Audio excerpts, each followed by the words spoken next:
Come put some thrift finds away with me. I love to thrift, but I love to style, store, and organize my thrift finds even more. So let's get to it. I'm pretty excited to put this brass hedgehog away. It was a very special gift to me from my aunt, and I have been having a hard time finding brass animals. As you guys know, I did have a brass swan that I added to my perfume trinket shelf. And so I might just start adding brass animals in general. So here's my newest trinket shelf in my primary bedroom. You can see it's all perfumes and one brass swan. The brass porcupine I think will fit in perfectly. It's also really small, so it will fill one of these smaller compartments.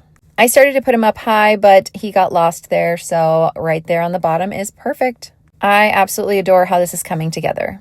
So now that I have perfume and brass, I'm also wanting to add vintage cosmetics. That being said, I did have a couple of retro mini brands that included some lipstick, and my sister gave me this pack, which has a lot of different kinds of candies and items, but also a vintage compact. I'm going to give my daughter the other ones, but I'm going to put the compact and the lipstick in one of these compartments. And of course, I was going to add the vintage Charlie as well. My grandma used to wear that when I was younger, and so it is very nostalgic for me. I definitely feel like they're still on theme, even though they are plastic and not real. And the fact my sister gave it to me makes it special as well. I also did add a very special thimble that my grandmother gave me because I didn't want it getting mixed in with the other thimbles. Moving on to this Red Hot Chili Peppers CD. My most recent record player also has a CD and cassette player, so I've been adding some to our collection.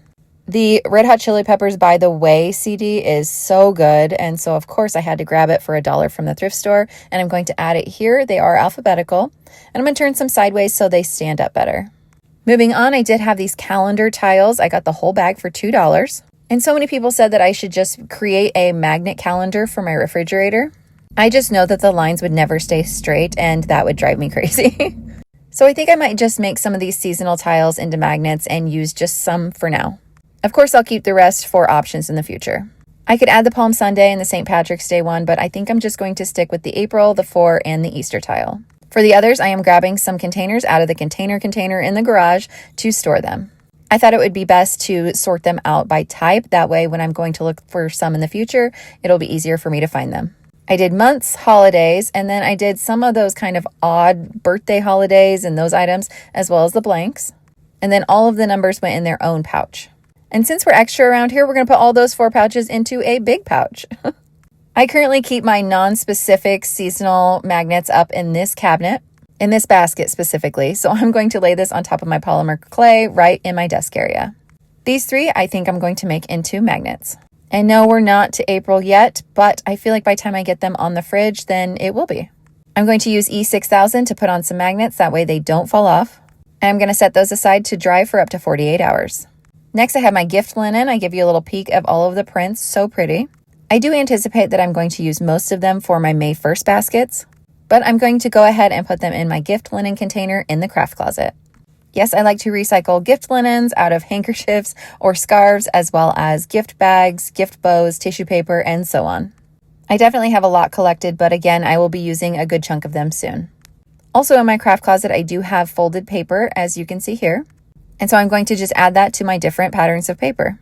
Also, I do realize I need to reorganize this area. It is getting a little messy. So stay tuned for that. I have a couple more trinkets to put away. First, I have this kind of Victorian man and woman. And I also have this owl set of earrings, which I thought I would make into trinkets, give one to my sister, and keep one for myself. Kind of a BFF thing, if you will.